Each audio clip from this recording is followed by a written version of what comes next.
بسم الله الرحمن الرحيم الحمد لله رب العالمين والصلاة والسلام على رسول الله وعلى آله وصحبه أجمعين.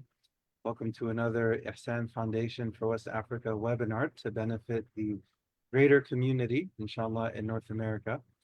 The topic for today is healthy boundaries. It's always a relevant topic, but especially these days, without going into specific details. Please visit the Ihsan Foundation website, ihsanfoundation.org. There are different projects. Ihsan has been around since 1996. There are different projects from that range from education to healthcare to supporting orphans, helping people get on their feet with small businesses. So please visit the website, see what project your heart gravitates towards the most. Any amount will go very far in that part of the world. So may Allah bless any and every donation that is sent in, inshallah. In terms of our guest today, again, thank you for the time, Sister Samra. As a brief introduction, this doesn't do the reality justice, but it's the tip of the iceberg. May Allah accept all the time and effort that has been put in and continues to be put in as far as serving the community. Sister Samra Ali is an accomplished educator and management professional with over 15 years of experience in the arts, nonprofit work, and volunteerism, including roles in developing an Islamic private school in North Texas and supporting victims of domestic violence at the Texas Muslim Women's Foundation. Currently pursuing a Master of Divinity in Islamic chaplaincy, she holds certifications in social and spiritual entrepreneurship and is dedicated to community-driven projects, serving on various nonprofit boards and consulting on strategic planning to foster positive change. Without further ado, I'll go ahead and hand over the mic to you, inshallah. May Allah bless whatever you have prepared for your presentation, and then I'll rejoin and we can dialogue, inshallah. Bismillah. Bismillah ar-Rahman ar-Rahim. Assalamu alaikum. Rabbi shrah li sadri wa yassir li amri wa ahlul uqdatam min lisani yafqahu qawli. May everything I say be beneficial, and everything that you hear that is beneficial is from Allah subhanahu wa ta'ala, and any errors that come your way are from me. Thank you, Brother Bilal, for reaching out. I really appreciate it. I am a nervous public speaker, so please excuse my rambling if it goes into that, but that is a emotional state that I'm usually in. My topic today is using the teachings of Islam on setting and applying healthy boundaries, and how can we be guided by the Quran, the Seerah, and possibly the teachings of Imam al-Ghazali to take care, to implement, apply, recognize, and place them. Myself personally, healthy boundaries are not barriers, but they're bridges to maintaining integrity. One of my favorite hadiths is actions are based on intentions. And it always amazes me, any Seerah book you open, how is that the first hadith that is placed there? What is the mindset behind it? Because what is the intention you're setting for whatever you're doing? So as I set the intention to join Bayan and start my MDiv in the beginning of spring, this year, spring, I was already working at Texas Muslim Women's Foundation full-time, and I thought I could just go in. The classes are in the evening. I will be able to take care of this. I've been doing so many courses, so many certifications. This is no big deal. I can manage this, and I will manage my work. I work from home, and I can take care of this. However, as you may all already know, there's no plot twist here. It quickly overlaps each other. Time takes over each other. You're in the middle of a work call, and then it's time to join the class Zoom. Because I worked with domestic violence, there was really no set hours. I could get a call from the shelter for something that was needed in the middle of preparing for class. And I was quickly seeing that I was not able to manage both things. They were overlapping or seeping into each other. SubhanAllah, the class I was taking and the project I was working on was identifying burnout. As I was writing Identifying Burnout in Dr. Metra's class, And I was writing down everything. I'm thinking, wait, am I defining myself? Is this me right now? And I became to understand and recognize that maybe I was going through burnout. There was too much on my plate, and it was just murking everything. And I was reflecting and I was trying to find out what to do. I opened a Sira book and I arrived at Hadith Jibril. And everyone is probably aware of Hadith Jibril with Iman, Islam, Ihsan, and how Angel Jibril arrives and he sits. But I paid attention to the first part of the Hadith, where this man in white, as Umar bin Khattab radiallahu anhu says, this man in white, his clothes are non-wrinkled, non-dusty, and he arrives and he comes and sits to the front and he faces the Prophet and he's sitting knee to knee with him with full attention. And he is basically giving us a master class on how to focus, how to maintain a boundary, and how to get the maximum out of the time that you have with your scholar, with what you are intending to do, because he is completely face to face in front of the Prophet Muhammad SAW as he's asking and answering questions, and they are giving us a master class on what integrity looks like. And in that moment, I realized I could only do one of the two. I could either work or I could continue my MDiv so that I could excel and get the complete integrity out of it. And it was the next week that I had to go into work, and I had to ask my boss, who is one of my closest friends, that I am unable to do this because is this is crossing the line of, there's an amana that your work imposes on you, right? I could easily say I'm working from home and then be doing my assignments on the side, and that. It's a very simple story, but it just makes you think what boundaries look like. And as much as we want someone to impose them on us, we have to hold ourselves accountable and hold them for ourselves as well, especially as adults. Now, for children, of course, parents will have to do it for them. Parents will have to see when the child needs a nap, they need to wake up because they are in charge, and they are taking care of them, and they're caretakers for them. However, when we think about each other, what does boundaries look like in the Quran for all of us? We can all remember a time when someone probably came to us and talked to us about another person. Was that a crossing of a boundary? Even though we may think, oh, it was so much fun, I was able to catch up with this person, and we started talking about someone else. And as the Quran tells us in Surah Hujurat, it says, O believers, avoid many suspicions, for indeed some suspicions are sinful. Do not spy nor backbite one another. Would any of you like to eat the flesh of their dead brother? You would despise that. Fear Allah, surely Allah is the acceptor of repentance, most merciful. So the Quran sets a boundary on respecting each other's privacy. Another boundary that the Quran sets is self-respect and agency. When Allah subhanahu wa ta'ala in Surah Baqarah says, spend in the cause of Allah and do not let your own hands throw you into destruction by withholding, and do good, for Allah certainly loves the do-gooders. So you have money, you're going to spend in the cause of Allah, and you're going to avoid yourselves. This is my own agency. Allah subhanahu wa ta'ala has given me self-agency in how I'm going to spend. You may choose to spend today and give generously to Ihsan because of the wonderful work it does. But this is your agency that you're using to do good, for certainly Allah subhanahu wa ta'ala loves the do-gooders. How do you balance each other's rights? Again, the Quran goes back in Surah Qasas. Rather seek the reward of the hereafter by means of what Allah has granted you, without forgetting your share of this world.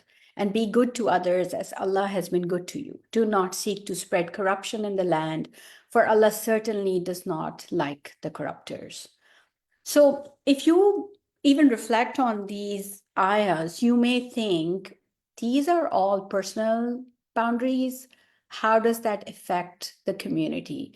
But as Allah subhanahu wa ta'ala is also showing us here, is when we avoid suspicion, we are not hurting the community around each other, but we're also holding each other accountable. That doesn't mean you are not holding each other accountable and you're not self-regulating. Even in the Sirah, the Prophet ﷺ, the Sirah is, oh my God, it is so beautiful. It is a love story by the Sahaba of how the Prophet ﷺ led his life. If we look at, so a few examples from the Sirah. The Prophet ﷺ, when Hazrat Fatima's hands are calloused because she has been working so hard on the mill where she would have to grind the stone and grind the wheat, the grain to make the flour, and that's what they would sell or use in the house for their livelihood. Hazrat Ali radiallahu anhu would carry water on his back as his profession to get some livelihood. They were very, very simple people. But if you look in today's times, you'll probably think of Hazrat Fatima as a princess. But that's not the life she's living, right? Because her father, in his guidance and his wisdom, was setting realistic expectations for her. Even when she comes to him with complete shyness, upon her husband sort of nudging her to go and ask her father for maybe a person to help in the house, and she comes with complete shyness, she almost cannot say it, and she returns back. It's so beautiful, that story between a father and a daughter. But Prophet Muhammad ﷺ realizes what she came to him for, and he comes back to them in the evening, and he says, I know you were probably looking for this, but let me give you something better. Subhanallah. I mean, subhanallah. What a beautiful parenting moment, a guiding moment, a reality setting moment where he shows her something better, and he gives her the tasbih of Fatima, which we all recite after just about every prayer and anytime we want to. It's the 33 of Subhanallah, 33 of Alhamdulillah, and 33 of Allahu Akbar. And he says, let me give you something better. What is time and energy management? How Prophet Muhammad ﷺ balances between tasks and personal time. He balances, if he needs to pray. I still remember going to Pakistan and visiting my mother, and anytime we're about to sit for a meal, my mother will get up and say, I need to pray. And I always say, you don't eat with us. Why don't you eat with us? These are simple boundaries. These are simple conversations, but if you pay attention to them, where is the health of the family going? What is happening with these things? And Prophet Muhammad ﷺ, all his meals are with people. He's never eating by himself. He doesn't get up and go to pray. In fact, he even says, delay prayer till the meal is done. Or he says, let's pray before we start eating. Or he gets up in the middle of the night and he does his tahajjud where he doesn't disturb anyone. So his maximum responsibility, energy, love, submission to Allah subhanahu wa ta'ala is there. He shows us how to do it perfectly, beautifully, but he doesn't take away from the rights of his family on him, the rights of the Sahaba on him, the rights of the community on him. Look at the example of his solitude to the cave of Hira for reflection. It's a boundary setting. He sets a boundary to reflect, to go away. He's not understanding what's happening in the society. He's thinking, these things don't look right. I don't know what's happening. Think of where we are today in this world. We look at things on social media and the news. Horrible things are happening across the world and in our backyard. What do we do? The Prophet Muhammad ﷺ showed us how to set this boundary for reflection. He would just quietly leave the space, find a reflection point, and that's where he would go. So he could meditate, look back, look inward, pray, and ask Allah subhanahu wa ta'ala for guidance. And if you look at it, this is also not happening like right when he got married to Hazrat Khatija. So if someone is like getting married tomorrow, I don't want you to get up in the middle of the night and go to the cave of Hira. You need to give time to your wife. You need to build your house, build your family. Then let your wife know that you're going to the cave because you need to reflect. You cannot just vanish from your responsibilities, your boundaries, work that you need to do. And Bibi Khatija is the one that brings him food and nourishment while he is there. This, I mean, our examples are so beautiful. They're so simple and beautiful. I feel like in today's world, we somehow magnify them, or we place them at such a high pedestal that we feel like, oh, we can't do this. This is impossible. But what does it look like in your day to day? What does your personal worship time look like? What does your cave of Hira look like? What does your Tasbih, Fatima, and Akhira classes look like? What does your routine for reaching Allah subhanahu wa ta'ala, for asking Allah subhanahu wa ta'ala for what you need? What does your zikr and Quran recitation routine look like? Is it taking over the boundaries, the needs, the roles, the responsibilities? These are almost interchangeable words when they're applied correctly, accurately. Is it bleeding into or taking away from someone else's boundary? Think of yourself as a vector diagram. You know, the circles we learn in school, we have in math, we have the subsets. So if Allah subhanahu wa ta'ala is right in the middle, when the Venn diagram matches, what are the parts that overlap and what are the parts that have to be kept separate and have to be paid attention to? What does it look like for you? I would ask you to adopt them, any one of these that you want, that you are pulled to, whether it's a work and family balance boundary, whether it's a worship, meditation, dhikr, Quran. What does your personal time with Allah subhanahu wa ta'ala look like? Honestly, for me, it's sometimes just driving in the car. That's my time with Allah subhanahu wa ta'ala, because no one can reach me. No one can ask me for if my kids are not in the car, but it's my time with him. I can talk to him. I can, I can think of what I need to think of, and I can get that done. Maybe when you're walking outside in the evening, but set a time to just talk to Allah subhanahu wa ta'ala. It will prioritize self-care and family connection, because when you return back to your family, you are recharged and you can take care of them. I would just like to say that boundaries embody self-respect and alignment, but you do it with divine guidance. Look to the Sirah, look to the Quran before we implement them. There are so many gurus out there, mindfulness techniques, all of these. They all start from your connection with Allah subhanahu wa ta'ala first. Ground yourself in your connection with Allah subhanahu wa ta'ala. Allah subhanahu wa ta'ala sent Prophet Muhammad sallallahu alaihi wasallam as our perfect example, with everyday examples for us. Use that and then reflect, identify your areas, and then take them on. وآخر دعوانا أن الحمد لله رب العالمين. Inshallah. Jazakallah khair. There's a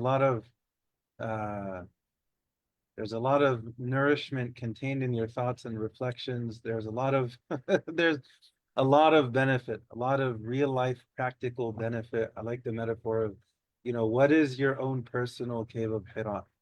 What works for you in your situation based on reality? No one is saying to act as if whatever your situation is not your situation, but to see, okay, what is a realistic figurative cave of Hira for me? It could be driving in your car for those 20 minutes from whatever whatever works in someone's day, in someone's week, that's realistic and practical for them. And it's not a reflection, self-reflection, mindfulness. They directly connect with boundaries. They do. They do. It requires energy to establish boundaries and to reinforce them. And that energy is directly tied with um, recharging, right? So all of these things are connected. Um, if someone, let's say someone, they're going through burnout, let's say they're stuck in whatever situation where maybe they don't have a choice between, work, school, family, kids, parents, whatever it may be. Where would you recommend for this person to start if they're busy, they're all over the place, they wish they didn't have so many responsibilities, but maybe they do? Where can they start? What's like a practical, maybe 1 minute, 2 minute process or Mhm. activity, or where Subhanallah. they A- start? Something a- simple. Actually, excellent question, Brother Bilal, because I had the privilege to recognize and be able to leave one thing to pursue the other, right? But someone else may be saying, oh my God, that's a choice I don't have. That's a privilege you are announcing, but I don't have that. I have to take care of my family, I have to provide, and I have to study because then that leads me to my next better job out there. But Mhm. even while you're doing any of these, I think back to it was Omar Farouk, where he was traveling and he he had arrived earlier and the mosque was not open yet. So he was trying to go into the mosque. I believe it's Omar Farouk, but I may be incorrect. But he's trying to go in and the mosque is not open yet for Fajr. He's arrived earlier. So before that, the bread maker arrives and Oh, sees Imam Ahmed. Imam Imam Ahmed. Ahmed, sorry. Yeah. See, so I knew that. Another great figure. Yeah. So this is mindfulness in action. Mhm. The baker sees Imam Ahmed in the middle of the night. He doesn't know it's Imam Ahmed. And Mhm. he says, what are you doing on the street? He says, I'm waiting for the mosque to open for Fajr. He says, come in and sit here and, we will just, you can go once the mosque is open. He follows the baker and he just is quietly just observing the baker with what the baker is doing his work. He's literally up at the Tahajjud time. Now he has no time for the Tahajjud because that's his peak business time. He has to prepare the bread so it's risen and it's ready. But the entire time he's reciting astaghfar. Mhm. The entire time. He's working. He Yeah. is working. He's working hard. He left his family. He's probably sleepy. He's groggy. He's tired. His arms are hurting. His body is hurting. But he's just reciting astaghfar. And Mhm. Imam Ahmed says, what does this astaghfar do for you? Look at the wisdom of Imam Ahmed. He does not say, brilliant job. You're so amazing. You've been reading astaghfar. He comes from this curiosity of, I know nothing. Tell me what you know. And he says, what is this istighfar? He said, it gives me everything I've ever asked for. So in that time of of finding his own Hira, he literally found it in the middle of his busiest time of day. Mhm. That man was quite amazing. I don't know how I could do that, but he did it. And Mhm. and he says the only thing left is I've asked Allah subhanahu wa ta'ala that I could meet Imam Ahmed, but I haven't been able to do that yet. And Imam Ahmed says, oh, because Imam Ahmed was thrown out of the mosque because he goes in before it's open and they pull him out, they drag him out and they put him on the street that it's not open yet. So Imam Ahmed said, Allah subhanahu wa ta'ala dragged me out of the mosque so I could be on the street, so I could be brought to you. This is how effective your istighfar was. So my recommendation would be look at where you are, Mhm. find your grounding, find your time. Mhm. Um, it can, for me, what has worked is walking around with some prayer beads because Mhm. if I have them in my hand, Yeah. I know to move them. And if I move them, I'm going to say something. So I, it helps. Yeah. And what's interesting is they're different people have different preferences, right? Mhm. So some people, I mean, this is classic education theory. You have the more visual learners, the more auditory learners, then you have the kinesthetic learners where they really, really benefit from having something tangible they can touch and feel, right? Yes. For someone, they may benefit a lot more than perhaps someone else from having an actual physical test bead, something Mhm. physical in their hand, and that can help their, mind to hand connection of Yes, doing the dhikr, doing the tasbih. That can tie in with tasbih Fatima, yes. right? What you mentioned just a few moments ago, and how there can be practical ways. What you just mentioned is actually, may Allah bless you, that's actually a very good example. If someone looks at their life and they feel overwhelmed, they have work here, they have school there, they have this and that responsibility. How in the world am I supposed to simply isolate in this cave of Hira? Well, Mhm. what did the baker do? He made the most of his situation. Even though he couldn't go to his figurative Hira, he brought it to him in a sense. Exactly. He brought the Hira. He said, "Come to work. Let's go together and we'll just do So this." he made his bakery into his Hira, right? So someone, maybe you gave the example of driving, and that can be a time of reflection, a time to talk to Mhm. Allah Azza wa Jal. Maybe someone is going to be driving those 10, 15 minutes anyways. Yes. I can make istighfar one day. Maybe another day is something heavy is on my heart. I just need to talk to Allah. Hmm. People think of dua only as asking Allah. Asking Allah is part of dua. But when you look at different instances in the Quran, it's not always only asking Allah. You also have instances of like Prophet Ayub alayhi salam. Hmm. Yes. You look at what he says both in Surah Anbiya and in Surah Sad. In Surah Anbiya, Anni masaniya dur wa anta arhamur rahimin. Yes. I've been afflicted with some hardship, and you're the most merciful of those capable of showing mercy. And Allah responds saying, Fastajabna lah. And we responded to him and we Yes. gave him more than what he had before. So that process of just talking to Allah may be what a person needs most. Allah knows that, Allah sees that, and that may be what facilitates Allah sending some ease, sending some aid. Uh, Sooner or later, the situation will, inshallah, improve.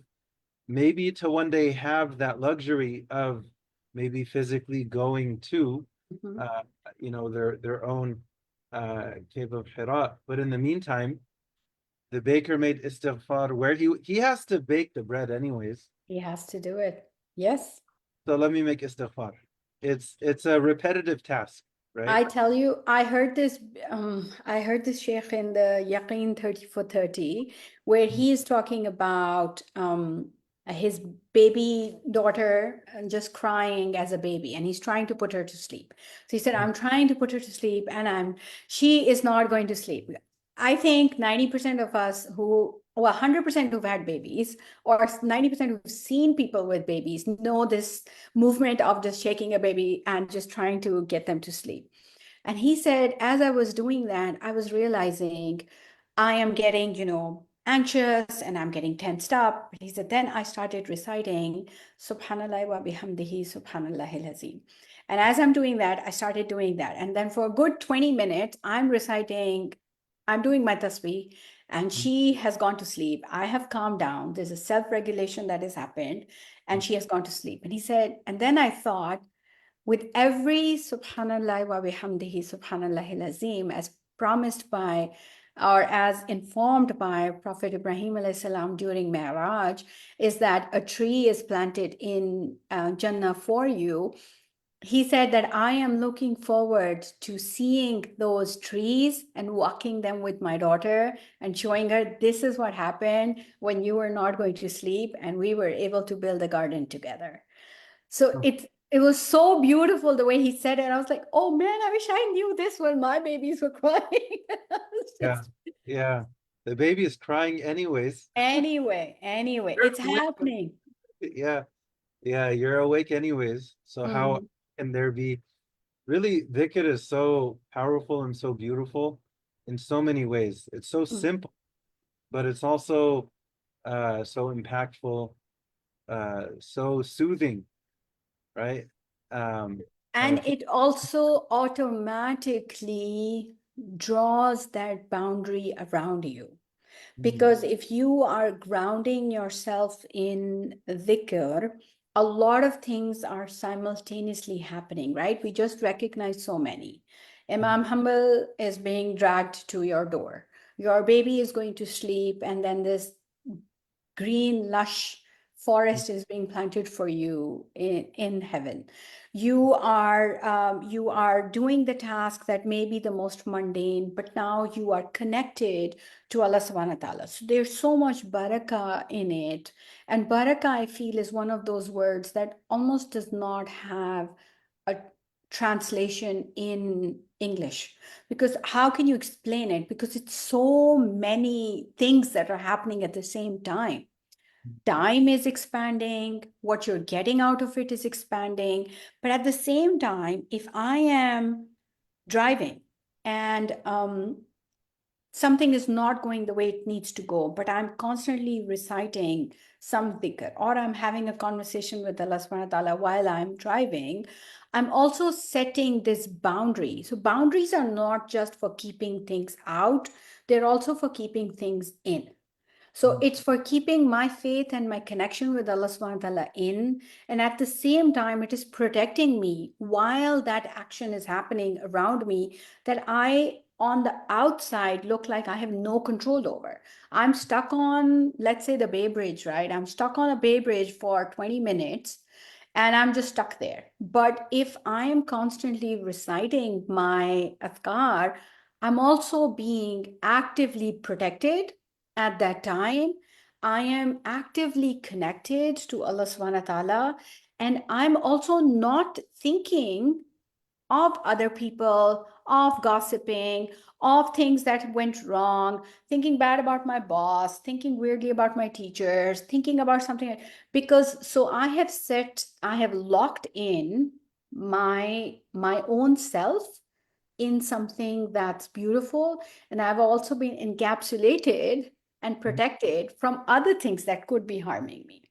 So there's this double support that comes from setting a boundary. So if I have a boundary of I don't go out after 7 p.m. because that is my time that I can give. So two things are going to happen, right? One, you're going to identify a boundary today.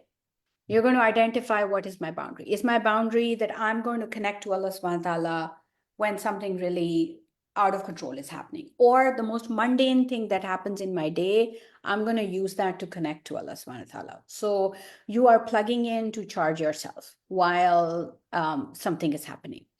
Or two, you are also thinking, what am I going to do if now somebody invites me after 7?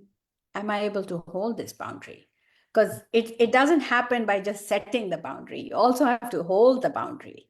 And that's probably the harder part, because it's very easy to say, fine, from today, I'm just going to be doing this. But then something will happen that will come to your boundary. So a healthy boundary is something that even if it gets it has a little bit of flexibility in it. So even if today I was not able to pray, maybe tomorrow I can wake up 10 minutes before Fajr and confirm that boundary to myself. I have to hold myself accountable to the boundary that I set. Did I set a boundary of not scrolling Instagram after 10 p.m.? Because that was the time that I could be praying. But I was so busy scrolling for another 40 minutes, and now I'm gone from there. So again, the boundary is mine, the responsibility is mine, the accountability is mine. And I think when we as a community start setting those healthy boundaries, then the community starts self-regulating. Think of a house where all the lights have gone out and one person in the corner just lights a candle, the smallest candle there is. But once it was dark and a candle has come in, Aunt Tamara says it beautifully. She says, if a room is pitch dark and you open the door and even a sliver of light comes in, the room is not pitch dark anymore. Nobody can call it dark anymore because light has started to come in. So if the light is starting to come in, then another person will do that. Pretty soon the whole house is going to be lit up, and it's going to self-regulate, and it's going to work on that. I hope that makes sense, but I'm a visual person, so I So visual learning, right? completely. I'm imagining a candle And that's actually a very uh, powerful metaphor, because if one person has a candle, let's say you have several people and everyone has a candle, the first person lights theirs. If they share their light with someone else, it's a beautiful metaphor for knowledge. Yes. They share their light, their flame with someone else, they lose nothing and the other person gains light and heat. And then if they share it with someone else, the first person definitely still doesn't lose anything. And then the second person sharing it with the third, so you have the sanity of the chain. It is the sanat. We are a community, a faith, a beautiful tradition of sanat. And for us, that's why I go back to the Sira. Any question I have in life, I have to go back to my Sira book and I will have to look at that. Because if you, my favorite activity is picking up a hadith that's very popular and then going to the expanded version of it, of what was happening, and Yeah. just the behind the scenes of the, like I did with Hadith Jibril right now, right? That was the Yeah. behind the scenes of just, I'm not even paying attention to Iman, Islam, and Ihsan. I'm Mhm. looking at just how he came in and he sat down. The And he was fact that, right? emphasizing, right? Jibril was fully present with the Prophet, and Yes. the Prophet was fully present with him. And Yeah. it was just so, if you pick any hadith, so I will give you homework. Pick up any hadith you like, whichever one you like, and try to go to the macro of it and just look at what was happening when that hadith was said and who are the players of that hadith. And it is absolutely mind blowing because you see how the community was working together. It's not just a one liner where Hazrat Aisha says, who do I feed first? Do I feed my Jewish neighbor or do I feed my neighbor on this side? And Prophet Muhammad says, feed your Jewish neighbor because he's close to you. But if you go to the macro of it, it's so beautiful where she says, I woke up, I made the bread. I wanted to make the bread for him because I know when he comes back from Tahajjud, from Isha, he likes to eat something. But when he came back, he didn't eat. And then we went to sleep. And then the goat came in. And then the goat started to touch the. It's so cute. It's like this one family scene that you're watching from the back. And I'm thinking, I can relate to all of these as a wife, as a mom, as someone who wants to have things prepared. But when my husband comes home and then he doesn't have the bread that I prepared for him, in the end, I say, fine, I'll just give it to the neighbor. Which one should I give it to? It's just, it suddenly becomes Yeah. doable. Yeah.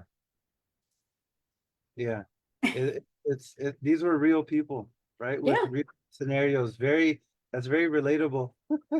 Yeah. Where, yeah, the tension was made, and okay, so how can I how can I pivot? How do I make the most of this? Well, look at proximity. Which one is closer? Then Mhm. that neighbor, start there. You mentioned earlier Surah Hujurat, which Yes. that surah it ties in with like the entire surah, ties in with Yes. this whole discussion really well. That surah is known as the Surah of Adab. Yes. That surah gets its name, Hujurat, the apartments. It has to do with boundaries and Mm-hmm. respecting the boundaries of the Prophet and his family. Yes. He show up, whether it was in the middle of the night or in the middle of the day at the time of taking a nap. It was at a time when people had their family time, people had their alone time, it was time to take a nap or go to sleep, or that was the norm in that Mm-hmm. society. And then these people show up and they so wrong time. They go to the prophet's outside of his home Yeah. at the wrong time, Uh-huh. and the way they address him is in the wrong way. They call him by his first name. That's a no-no. You Yes. don't, yeah, Muhammad, ukhruj alayna. Oh, Muhammad, come out to us. Hold Come on. out to us. Yeah. The time is wrong. The way you're addressing him is wrong by name, and then what the demands you're placing on him based on what's convenient for you without thinking about him and his situation. There's so many things that are wrong in this scenario, but it's very interesting the way that Allah corrects them, because these were brand new converts. Yes. They hadn't gone through the seerah refinement process yet. Yes. Raw material. So the way that Allah corrects them, when you look at it closely, Allah says He's forgiving and merciful. Like, don't do this. Allah is forgiving and merciful. Yes. Because of where they are, it's the very beginning of their journey. They're still very rough around the edges. So you find it's wrong. Allah corrects them, but there's a little bit of grace in how Allah corrects them. In subhanallah, Allah is setting this boundary for the Prophet, like on the Prophet's behalf. Alayhi salatu wasalam. Uh, Mm-hmm. and, and then you find also in the surah when there was this friendly argument, you could say, between Sayyidina Abu Bakr and Sayyidina Umar. They're much, much, much further along in their journey. So Allah corrects them, but the way that Allah corrects them is with a little bit more firmness, Mm-hmm. a lot more firmness. Well, because of who they are, Because of who they are. subhanAllah. So all of this, the whole surah is about boundaries, though. It is, it is. So Allah subhanahu wa ta'ala, I'm so happy you know reminded me of Surah Hujurat because it is the boundary setting surah. Yeah.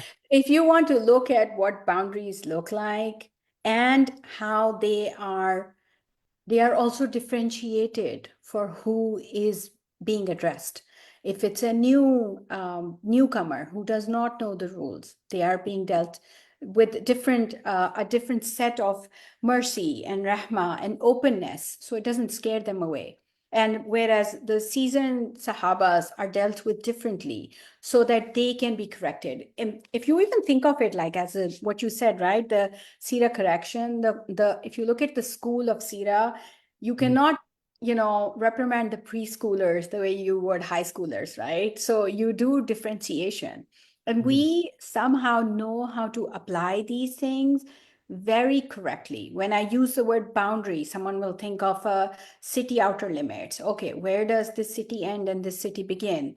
What happens here? What happens there? Think of an airport.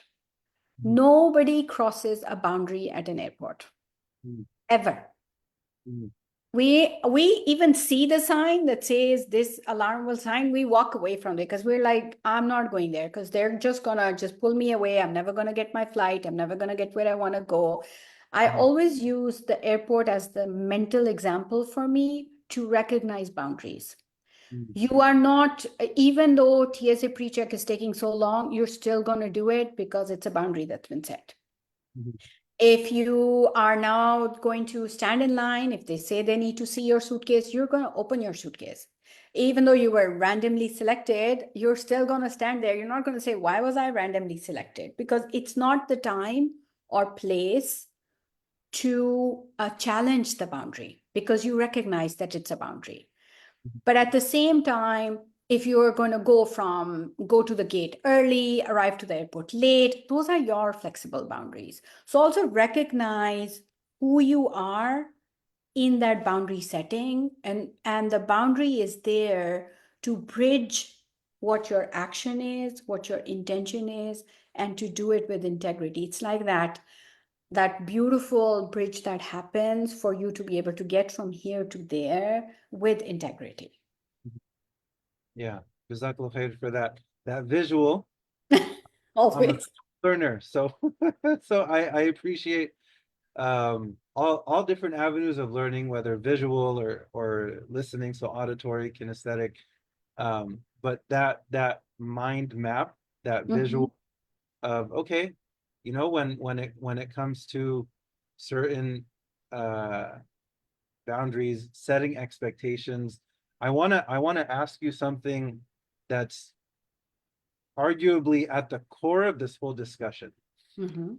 No, when it comes to, say, someone volunteering, they want to serve their community and they have really good intentions. Yes. And they see very quickly that, oh, there's a need for like 100 different things that need to be done. Let's say they start with helping out with one, two, three, four, five things, and then other people start to notice that, oh, this person seems to be reliable. Can you also take care of 6, 7, 8, 9, 10? 11, 12, 13. Eventually it becomes too much, and Yes. eventually burnout happens.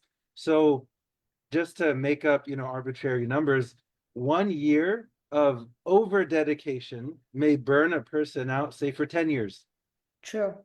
because there's a need both internally within the person to have the ability to say no. I can do 1, 2, 3, 4, 5. I don't have the capacity for 6, and to say no, that's okay. Now, this becomes very difficult for some people because you have a lot of cultural norms. There are pros and cons in different cultures. In more Western cultures, very broadly speaking, there can be much more of an emphasis on the individual as Mhm. well as on youth. And then in more Eastern cultures, you may have an overemphasis on the group and on elders. What Islam does, Islam beautifully regulates the best of both. Mhm. You find in one hadith the Prophet emphasizing both, that whoever is not respectful to our elders and is not merciful to our youngsters, then they're not from among us. The Prophet is saying we need to do both. We need to have balance. So if they do 1 through 5, and then maybe there's this ask, can you do number 6? The ask needs to be done in a way when the person is asking, can you do number 6? It's okay for them to say no. Because what needs to happen is for there to be ideally, long-term service. Mhm. That does happen very often. I want to bring this up because, mashallah, you have many years of experience in real time with the community. So there needs to be balance on both ends, right? If Yes. someone wants to volunteer, that's good, but within a specific capacity, that's often best. And then if someone is asking someone, hey, can you help out with something? It's okay for them to say no. It's because if they're spread too thin, it's not going to last. So I know I've mentioned a whole lot, but to bring it full circle, just in connection with the art of saying no or the practice of saying no, do you have any thoughts on that, broadly speaking? Um, it So could I be, am a go ahead. very poor example because that is something that I struggle with myself. But then I always go back to the seerah of what Prophet Muhammad SAW did and how he managed. It's people management, right? And they were all volunteers. SubhanAllah, our Sahaba are like the prime volunteer example who gave everything. But I really admire how Prophet Muhammad SAW just mentored and elevated those that were doing something and encouraged those that were not.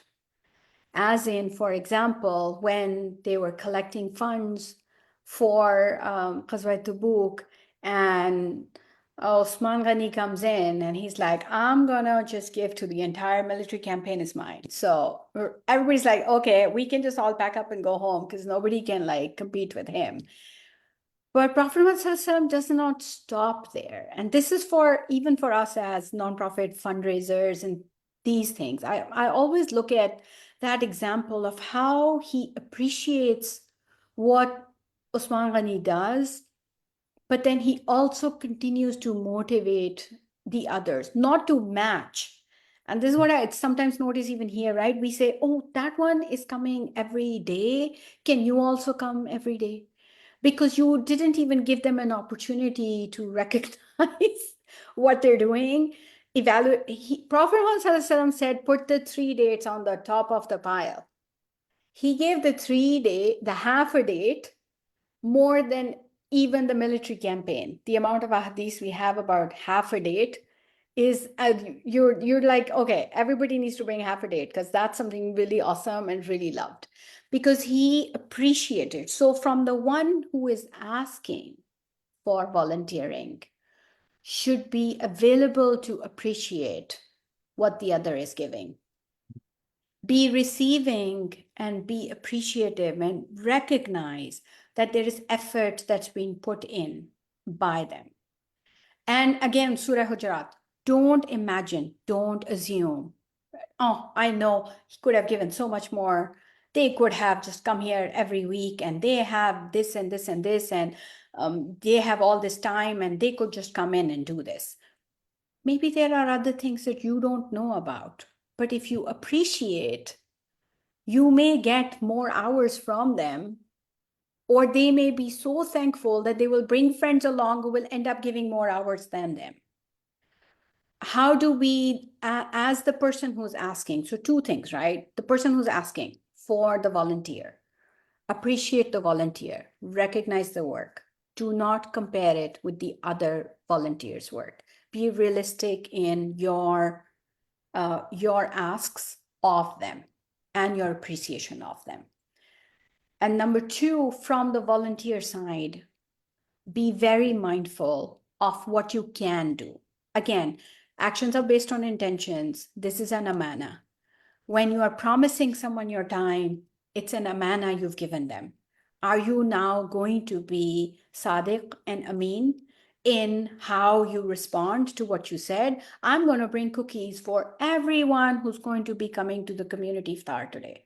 And then you say, oh, I forgot. Simple. I forgot. I was running late. I forgot. And, and the masjid imam is probably smiling like you are right now, Brother Bilal. They're like, MashaAllah, Allah will give. It's okay, brother. I'm so glad you came. That's not what it is, right? This is my amana. If I said I am doing this, I have to be responsible because now it is my responsibility. I am the one who's going to be asked, did I complete my responsibility? So recognize, even if it is a volunteer position, you are promising someone for it and be there for it. Again, set your boundaries. If you cannot do it, don't promise it. Promise what you can do and then maybe over deliver and make them extra happy about you rather than over promise, under deliver, which becomes a community norm. Does not mean if it is the youth or the elders, but it's a community norm to over promise and under deliver. I think if we start setting realistic boundaries around what we are doing, what we're promising, how we're appreciating. And I think even as the organizers who are asking for volunteers, just I highly emphasize, please don't call to judgment on what you assume that person's life is like, and they should have given this much more, or have been able to do this much, or have been able to offer to drive the volunteers from here to there because they have a minivan. They may have so many other conditions that maybe they're shy and they don't want to tell you about it. So appreciate what they're doing, recognize, so that they want to give more. Yeah, and you mentioned, Jazakallah khair, a lot of very beneficial points. Thank you for sharing all of them. You mentioned not too long ago the importance of thankfulness. So if someone does, uh, figuratively, if they give for them what would be their half a date, and for it, and to show appreciation for it, because then they will likely, hopefully, give half a date again and again, and then little by little their situation improves. Oh, now I can afford giving 10 dates. Let me give 10 dates because that seed was already planted. If I give half a date, I'm appreciated.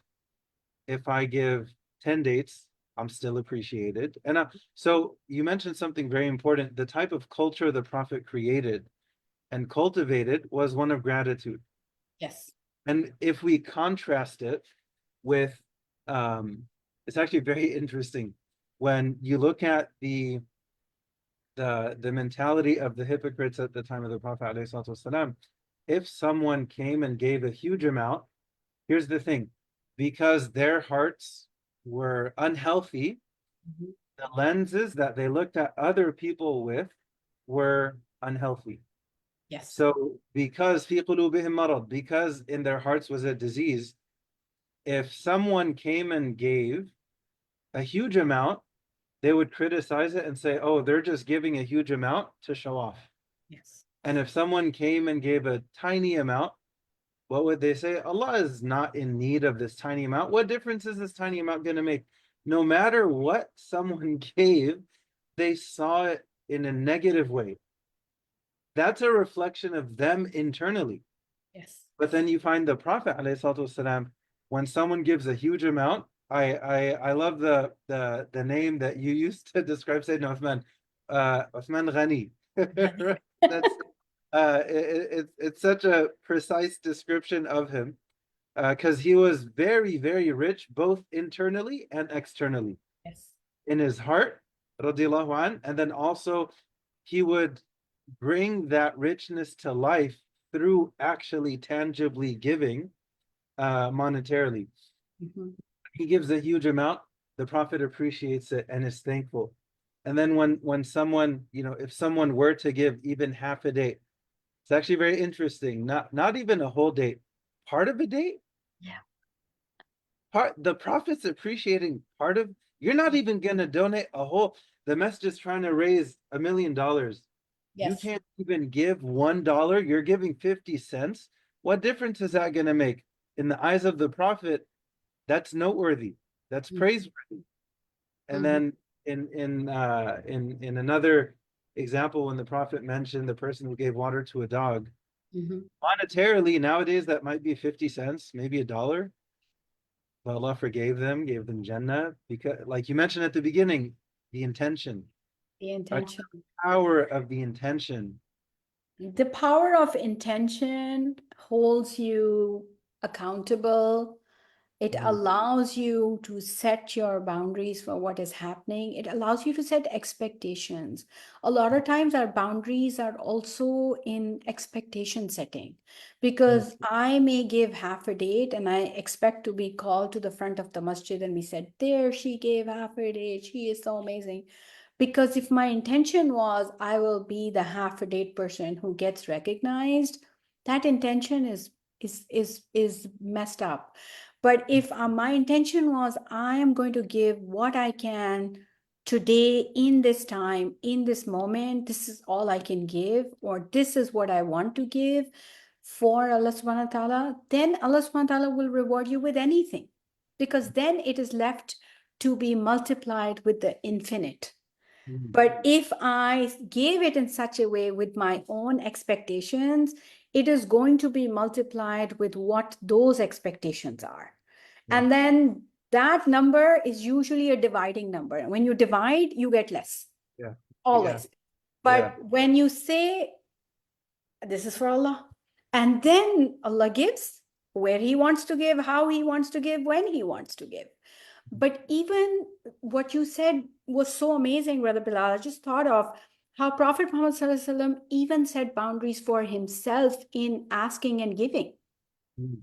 If someone came to him and said, I need this, and he was not an actively wealthy man, right? He was not always just sitting on piles of gold and saying, okay, you take this, you take that. Whatever came to him, he just gave. But if he did not have that and he knew that he wanted to take care of this person's need, he would just go out and he would say, who will give to this person? It's not that he said, okay, fine, we're selling our house and we're moving out because this is, I don't have a boundary anymore. I have to give, I have to make sure this person is taken care of. He knew what his boundary was. And beyond that, then he would enlist other people to help him. Mhm. So that same volunteer question that you brought up was so beautiful, is that know your capacity. And if it's not there, bring other people along with you and or enlist other people so that that work can be done. Jazakallah khair. How can we encourage people to give some time or even monetarily to support Rabata? I know you're connected with, mashallah, different organizations. People may not realize how big of a difference a Mhm. small contribution makes, especially when it's consistent.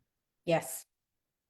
Whether if it's a donation and it's consistent. If someone says, "Hey, I cannot show up early to vacuum the masjid every week before Jummah. I cannot donate $10,000 every month. I cannot do, but I can be the cookie person for iftar every Friday night. That's Yep. my thing. I'm gonna own that and I'm gonna be consistent." Then lo and behold, Allah will put barakah in your consistency in ways that you could never predicted, but it'll only come through consistency. Allah opens unique doors only through the secrets and consistency. Maybe someone, they do that every Friday night in Ramadan, or every night for iftar, they make their intention. And then after a week, lo and behold, when people see, oh, you're consistent, hey, my daughter, my niece, my granddaughter loves baking. Can we help you? Yes. Hey, how many do you bring? Oh, I bring 300 cookies, for example, every iftar, every night. It's a whole ordeal. Okay, we're gonna bring 100. So either we can add it to the 300, or we can take 100 off of your plate.